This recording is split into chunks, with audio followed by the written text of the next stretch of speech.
This is happiness, to be everything at once. Be unblinded, be unlearned, be unbridled and unburned.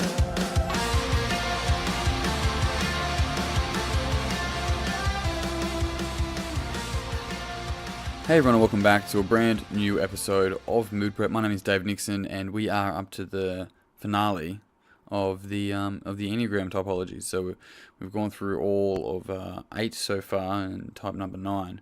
I mean, the Enneagrams as a model is like, to be fair, that these podcasts haven't done it justice. Like, it gives an insight, and that's the whole point of the podcast, right? But to really give the Enneagram justice, it's like you can do a week-long workshop on it. I'm sure it's like many other models anyway, but my point there being is that there's so many different variations and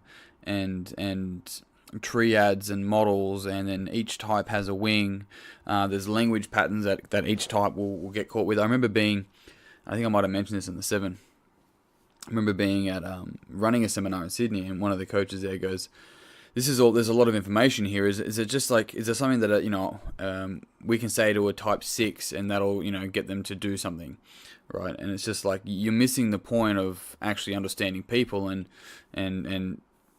that goes deeper into going, why are you trying to just box people? I mean, that's the whole idea behind the Enneagram, is to just see personality traits, and it works from this concept that we don't have a personality, we do personality.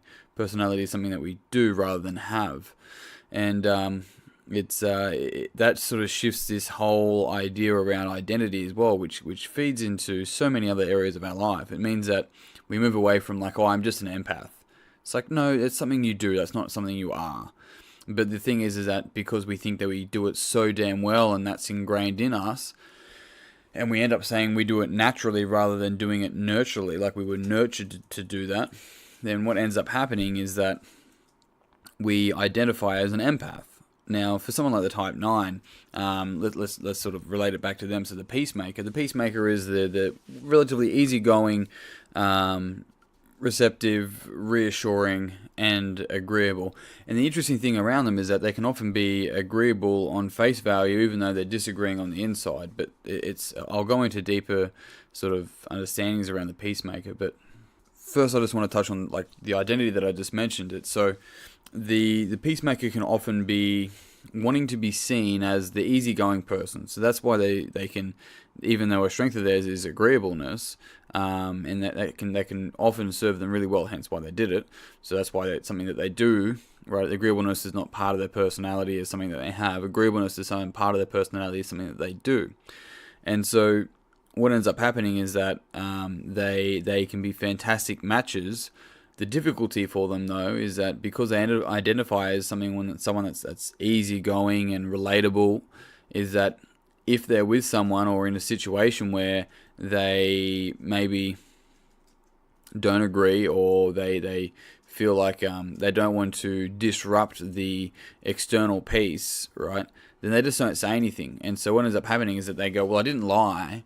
Or maybe if they're an unhealthy one, they will probably smell small lies. I'll get to that shortly. But what ends up happening is that they're so ingrained with this idea that they're an easygoing, that they're the nice person. So the podcast on like Mr. Nice Guy, I did a little while back, that's really speaking to a type 9. Now, there is different variations of that. It could be speaking to a couple other people as well. It could be 3 under stress goes to 9. It could any type has the ability. It's the intent, right? And so the 9 will be, well, I won't say what I'm really thinking, so that way that you think that I'm an easygoing, nice guy, and that way you'll like me, or I'll get what I want, or whatever the case might be. But long term, it really fucking pulls them apart. It's really interesting. I had a conversation today with somebody who really does lean into type 9 patterns and behaviors. And they work in the fitness industry, and they have a gym, and they did really well, and their gym was doing really well earlier this year, getting really like a lot of leads. And then as we got talking through our session today, what I learned, and I think what he learned as well, was that he paid somebody to get leads for him, which is a pretty common occurrence. There's a lot of marketers within the fitness industry, like any other industry, The difficult was that he just got sick of having like the same shitty conversations with people who didn't know anything about his brand. They really weren't solid leads of wanting to pay enough money, and so when he ended up sort of really hating this idea of making the phone calls, so he'd end up distracting himself and wanting to go to the gym or doing these other things rather than growing something like his business that he cares a lot for. But the reason being is because there was this conflict of inner peace for him. And so if he just didn't go towards that conversation and have those sort of difficult things where it's like, fuck, why am I even doing this? I just avoid it. And that's what all marketing might be for that person now. That's what all advertising might be, will appear for that person now. And the person ends up just distracting themselves because they will do what they can to keep the peace. And if the person's in an average level, they will often think peace is an external reference, right? So as long as peace is happening out there, I'll be peace on the inside. And that only lasts for so long. And so his success with his marketing only lasts for so long until he got to the point where his inner peace was like, this is fucked. I don't want to do this. And so the biggest challenge for him is then to go back and start to really learn to communicate from himself and really learn to communicate his true honest message and what's honest and true for him in any moment. And what that then does is allow people that are true to that message connects to start be able to reach out to him. And I said, it's like making sure that whether you write something, whether you're on a video, whether you're on a podcast, whether you're marketing, and whether you're in person, whether someone stops you in the street, that you sound the same all the way across. And some people won't like that, and it's fucking none of your business. Like it probably has nothing to do with you, or maybe it does, but the point there is that it doesn't matter. We're not in control of that. So when we focus on what we can deliver, then that's when we can really start to benefit the people who want to be able to train at a facility that we may have. And now this is across the board. It doesn't have to be a training facility. Maybe if you're this type of individual, you work in a different industry. But the key thing here is that if we are trying to base our peace on external events, on external parameters, then our peace will always be at jeopardy. The thing here is that when we learn to be true to ourselves, when we learn to really be aligned with what is important to us, and for type 9s the challenge is to really speak up, but not necessarily for other people, for themselves, right? It's not about being seen in the face of someone else.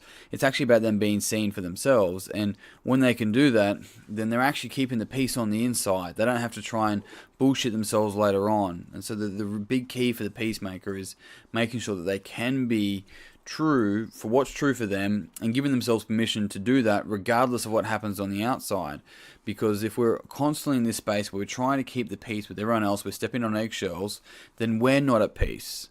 But we've been taught that we are, and it's a childhood pattern more often than not, hence why it's been nurtured. And the interesting thing, once again, is our ability to identify that within ourselves and be aware of that, and over time, and it does take time, start to change it. And because the 9, a healthy 9 will go to 3. When they feel safe and secure, they'll go to 3. They'll take on some qualities of the achiever. And that is a humble, driven individual that is happy and prepared to work for what is important to them and also for the greater good. And if that's not a fucking peacemaker, I don't know how else to explain a peacemaker for you, because that's someone who's taking care of the peace on the inside and peace on the outside as best they can. Whereas under stress, the 9 will actually go to 6, and they'll often try to, they'll become distrusting, and they'll often try and like control everything as best they can, and it might even be quite manipulative, and they'll be often quite very anxious, and they'll have these conversations with people before they even have these conversations, whereas before they end up getting to that space, they often already check out. And so sometimes the 9 can be misdiagnosed, if the term is diagnosed, mistyped as a 5, because they can both go into their heads. But the 5's going into their head, they're going into their head to escape, but escape as a way of going, well, I'm going to go work and figure things out and figure out how this software works or whatever the case might be. It still might be an escape, but it's really different to the intent of the 9 is actually just attempting to escape like reality, and they'll daydream. They'll daydream, and as you're talking to them, they'll be starting to daydream about an ideal situation of the future, which is allowing them to feel at peace, but it's not actually occurring. So they're feeling at peace about a future and potential reality that may never occur in the current moment, and that's how they end up teaching themselves how to keep peace. But it's not even here. They're not even living. And so it's a really interesting thing around the 9 as they go to 3 and as they go to 6. But on that note, team, that is me wrapping up the Enneagram's typologies. I would love to hear any questions that you guys have. Once again, in the Facebook group, Mood Prep Online. I'll chuck the link in there again, but it should be in there. I put it in there last week, I'm pretty sure. And I've also got Sleeping at Last, the YouTube songs of each type that I'm going to put into the group as well. Otherwise, team, that's it. I'm done. If you found this podcast beneficial and you know a type 9, it would mean the world to me if you'd pass it on to them. Otherwise, you guys know the deal. Until next time, peace and pizza, kick today in the dick, and slay the dragon. I'll see you soon. To be everything at once, be unblinded, be unlearned, be unbridled and unburned.